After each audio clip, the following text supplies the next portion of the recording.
자, 다시 봅니다.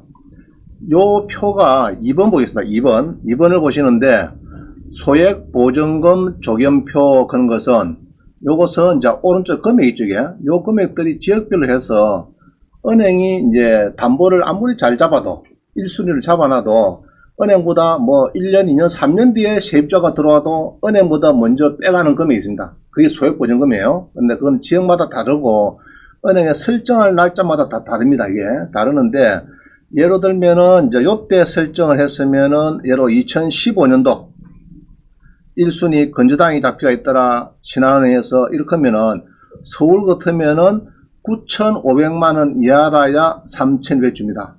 근데 여러분 전화가 와요. 자, 원장님 이게 등기부에 설정이 은행에 신한은행에 설정이 되어 있는데 2015년도에 서울인데 우리 딸내미, 아들내미 그 대학교 전세 돈을 1억을 달라 그러는데 그 집에서 괜찮습니까? 물어봅니다. 그럼 같은 값이면 얼마 줘야 됩니까? 9,500을 줘야 3,200 받습니다. 기매들 하면은 1억을 주면 10원도 못 받아요. 무슨 말이죠? 그래서 9,500을 주라고 월세를 그만 25,000원이나 그렇게 계산해 주라 이렇게 보통 이야기를 하고 있어요. 자, 그러면은 지금 만약에 신축 빌라다 이렇게 하면은 서울이다 그러면은 이제 제가 얼마 주라 해야 됩니까? 1억 6천 주겠다 그러면 얼마 주라 해야 됩니까? 제가 1억 5천에 월세 한 5만원 정도 계산해 주라 그렇게 이야기를 보통 해요. 그럼 뭐 창원이다 그러면은 7천만 달라 그러면은 6천만원 주고 월세 5만원을 주면 좋겠다. 그죠? 그러면 나중에 최악의 경우라도 2천만 받아오죠. 이게 소액 보증금입니다. 그래서 요거는 은행의 건저당권을 이제 기준해서 하는데 가압류나 이런 거는 기준이 안 돼요. 등기부에 이런 건 안 되고 건저당도 기준하지만 오늘 배울 될 거는 구독시는 지정시에서 이제 이 오류가 되는 게 있습니다. 사례가 그게 뭐냐 하면은 이제 배울 건데 상대적 소액 임차인 해가지고 이제 혹시 남을 때 임차인 확정일자부 임차인도 건저당 설정을 보는 거예요. 날짜를 잡아가지고 또 배당을 또 해주는 게 있어요. 자, 오늘 그걸 좀 배우겠습니다. 자, 봅니다. 그래서 이제 이게, 요 표는 어디 있나 하면요. 우리 구독션에 가면 있어요. 구독션에 가면은 이 표가 있으니까 여러분들이, 자, 이 옥션 1이 오늘 바뀌었습니다. 어제. 바뀌어가지고, 모든 아이디도 이제 옥션 1 해야 돼요. 구독션이라면 안 됩니다. 옥션 1 해야 들어갈 거고요.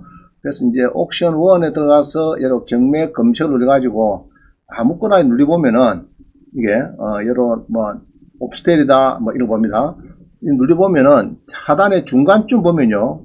아까 그 표를 보려고 하면은 여기 임대차 보호법 있어요. 요거 들어가야 됩니다. 요거 들어가면은 이 표가 나옵니다. 이 표가 임대차 보호법 보면은 주택자 보호법 해가지고 84년도부터 옛날에 전두환 대통령 신군부 들었을 때부터 요거를 만들었어요. 왜 만들었느냐? 9시 뉴스에 쫓겨나간 사람들 막 보입니다. 세입자들이. 그래서 그때 이제 만든 것이 소액보증금도 만들고 대항력 같은 거 만들고 은행보다 설정을 먼저 하면은 우선 대항력이 있다.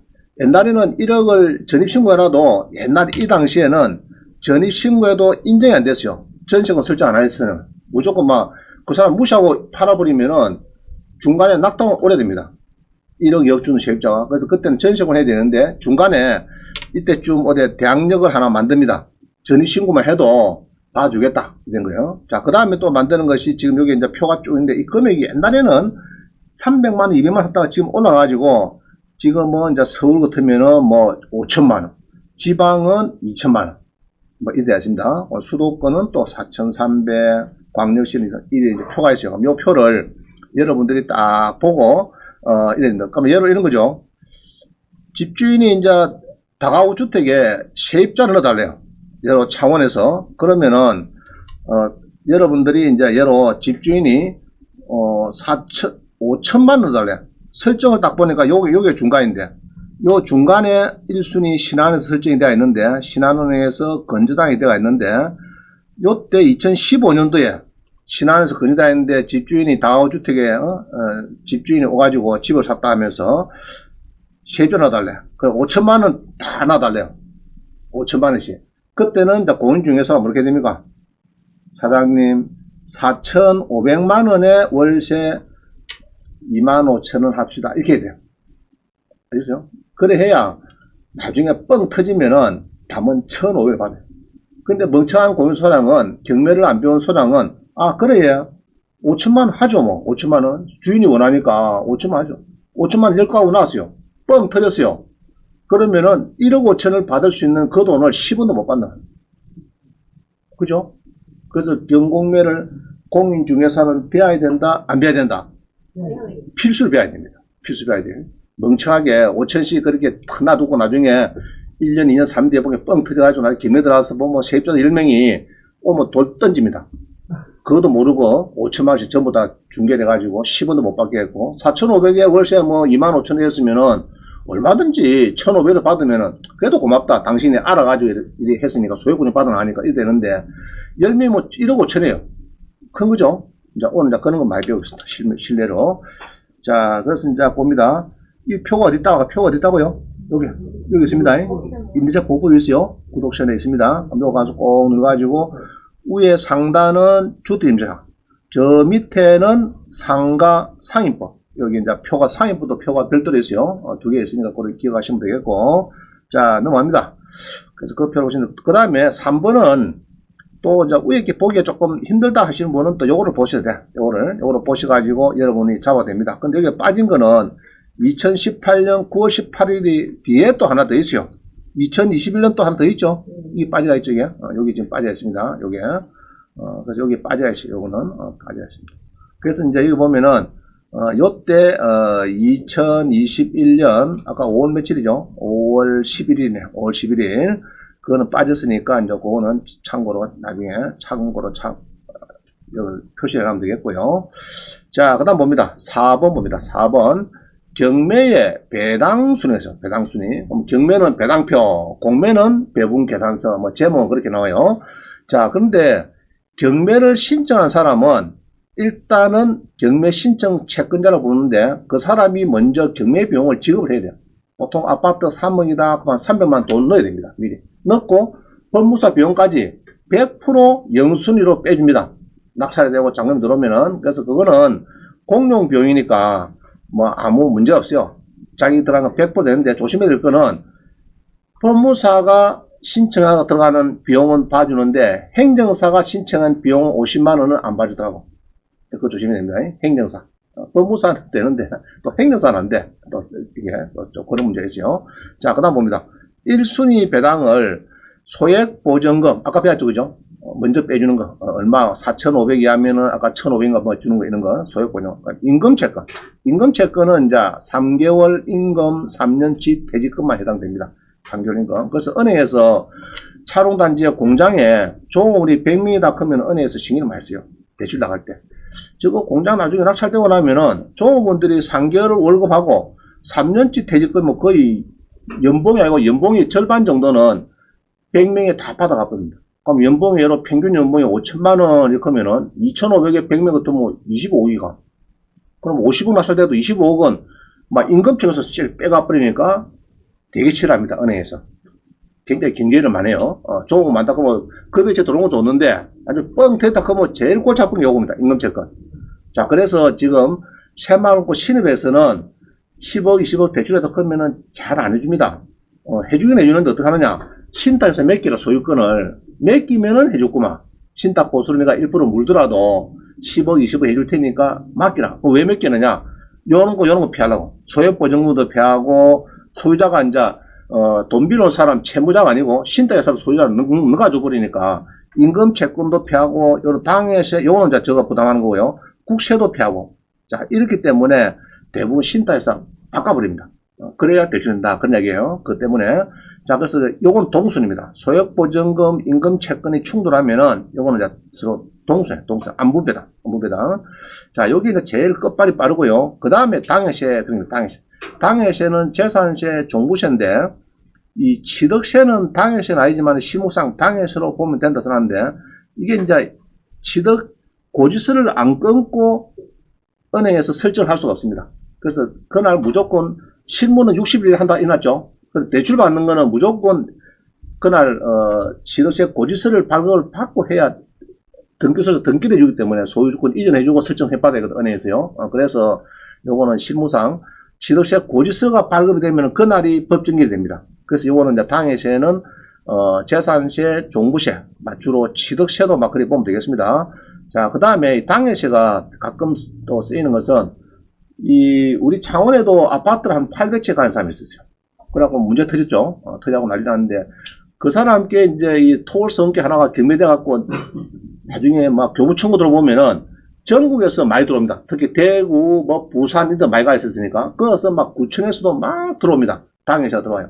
그거는 필요 없습니다. 토굴서원에 해당되는 그 당해세만 이 당해세 되는 거예요. 이해가시죠?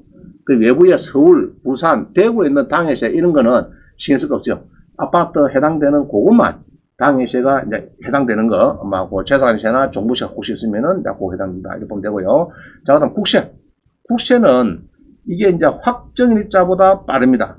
건저당보다 빨라요. 그래서 은행에서 대출 나가면은, 자, 손님, 국세 완납 증명서, 지방세 완납 증명서 떼오세요. 합니다. 이야기가 거의 있는 겁니다. 무슨 말이죠? 그래야 이제 확인한다는 얘기죠. 은행에서 대출 나갈 때, 1순위 잡을 때. 그러면은 이제 잡아놨는데, 나중에 보면은 이게 이제 빠른 게 혹시 있으면은 이제 은행보다 먼저 가져가는 거예요. 날짜가, 빠른 게 있으면은. 자, 그래서 이제 국세의 법정기일은 뭐냐? 이거는 이제 확정일자부 임차인은요, 자, 잘 보세요. 건전항권, 전세권은 날짜가 딱 잡혀있잖아요. 등기부에. 근데 확정일자부 임차인은 전입일자고 확정일자고 왔다 갔다 움직입니다. 요럴 때는 제일 늦은 날짜를 기준합니다. 늦은 날짜를 건전항권하고 같이 맞먹도록 지위를 주는 거예요. 물권화시켜 줍니다. 늦은 날짜를 그렇게 이제 배당할 때는 그렇게 보면 됩니다. 자, 그래서 은행에서 여러분들이 선순위 세입자가 토지할 때는 이런 거 다 필요 없어요. 토지 낙찰받고 할 때는 뭐 자꾸 저한테 물어보는데 원장님 세무서에서 국세가 뭐 5천만 원 청구된 거 내가 등록이 써야 됩니까? 토지 낙찰받을 때는 안 필요 없어요. 그럼 언제 쓰느냐 이것들이 자 선순위 임차인이 배당 요구한 경우에만 쓰인다. 그러면 됩니다. 자, 선순위 배당 요구한 경우. 만약에 배당 요구 안 했다. 이러면은 뭐 신경 쓸 거 없어요. 왜 신경 쓸 거 없습니까? 안 했다 그러면은. 무시하면 됩니다. 이것도 무시하면 돼요. 그 다음에, 선순위 임차인이 배당 요구 안 한 경우 무시. 그 다음에 토지 낙찰 시 무시. 무슨 말이죠? 토지 낙찰 시 선순위 임차인이 배당 요구 안 한 경우 토지 낙찰 시 이럴 때는 등 무시한다. 무시로. 무슨 말이죠? 그 선순위 임차인이 배당 이런 경우입니다. 3억짜리 아파트인데 선순위 임차인이 먼저 들어왔어요. 전입 확정을 하고 2억을 줬어요. 근데 뒤에 가압류가 은행 설정이 10만 원고 대출이 한 5천 나오고 또 가압류가 5억이 들어오기라고 경매 들어왔어요. 결국. 자, 그런 경우에 3억짜리가 떨어집니다. 2억 4천. 한번 떨어져요. 떨어지니까 세입자가 2억 5천 정도 낙찰 받고 싶어요. 지는 전세는 2억인데. 자, 그래서 이제 2억 5천 낙찰 받았어요. 10% 내고. 그러면 잔금을 한 달 때 치르잖아요. 그럴 때 보통 상계 신청합니다. 세입자들이. 그래서 이제 5천만 원, 지는 선순위가 2억이니까 5천만 원만 내고 상계를 하고 잔금을 받았다가 이런 거죠. 채권 상계 신청서를 일주일에 냅니다. 자, 그런 경우에 제일 조심해야 될 거는 뭐냐 그러면은 저는 교부 청구 들어온 걸 잘 봅니다. 국세 요구 때문에. 이게 교부 청구거든요. 국세 여기에 있으면은 세무서에서 창원 세무서에서 교부 청구 들어왔다 이렇게 하면은 마음속으로 저거 골치 아프구나. 그 다음에 위에 거는 좀 별로 없어요. 임금채 거는 주로 이런 겁니다. 뭐 근로복지공단, 뭐 가압류가 환경진 외에 10명 이런 것들이 주로 임금채 거예요. 그런 게 문구가 잘 보이면은 이제 문제인데 주로가 여기서 많이 부닥쳐요. 거의 90%가 여기서 많이 부닥쳐요. 그래서 그런 게 있을 때는 낙찰을 안 받는 게 좋아요. 개인이 받았다가 이 국세가 1억이 빨라가지고 임차인이 못 받게 됐어. 예로 1억을 못 받고 한 1억 5천 뺏기 배당을 2억을 받아야 되는데 2억을 못 받게 되는 만약 경우가 생기는 겁니다. 1억이나 뭐 국세가 많아가지고 그러면은 그거는 100% 또 추가 부담해요, 여러분들. 알겠죠? 선순위이기 때문에. 자, 그래서 선순위 임차인이 배당 요구한 경우만 이 표가 쓰인다 이 말입니다. 나머지 배당 요구를 안 했다, 후순위 임차인이다 이런 경우는 신경 쓸 필요 없어요. 토지 낙찰 받는다 이런 거는 배당 요구 선순위가 여기입니다. 선순위가 배당 요구를 안 한 경우, 그 다음에 후순위 임차인만 있는 경우, 그 다음에 토지 낙찰. 이럴 때는 이 표가 필요 없는 겁니다. 딱 언제 쓰이느냐. 선수님 잔이 정면은 배당적으로 한 경우에, 공면은 배분적으로 한 경우에, 그냥 그때만 쓰입니다. 이 표가. 아시겠죠? 나머지는 신경 쓸 거 없어요. 그러고 2순위 뒤에 붙은 거는 뭐 이렇게 막 써놨는데 가압류도 뭐 반도 하는데 이거는 실무상 여러분하고 상관없습니다. 뭐 받든 안 받든 대부분은 거의 95%는 못 받아내요. 이것들이 못 받는 경우가 많습니다. 은행도 뭐 거의 뭐 70% 가격을 못 받는데 뒤에 줄선 사람은 잘 못 받습니다. 자, 그래서 여러분들이 이제 국세, 당해세, 임금, 채권, 소액보증금. 자, 오늘은 주로 이쪽에 많이 초점 맞춰서 할 겁니다. 이쪽에. 자, 구독선에 이제 이 로고, CI도, CI를 그죠? 로고, 이 이제 상호도 변경이 됐습니다. 원래는 탑옥션에, 원래는, 탑옥션인데, 탑옥션을 옛날에, 박기욱 사장께서 요런 또 구독션을 또 인수를 했다가, 뭐, 최근에, 이렇게 대표자가 바뀐 것 같아요. 이렇게 바뀌어갖고, 이제, 옥션 1으로, 이렇게 이제 상호를 바꾸면서 대대적으로 좀 더 활성화시키고, 이제, 오너가 아마 그렇게 추진하는 거 봐요. 그래서 여러분들도 이제, 앞으로 이제 특히 무료 이용권 이런 것도, 옥션 1 해갖고 이제 들어가서 이 숫자를 넣어야 나오지, 구독션 하면 이제 안 됩니다. 옛날 상호가 되기 때문에 아예 안 됩니다. 옥션 1 하시면 되겠습니다.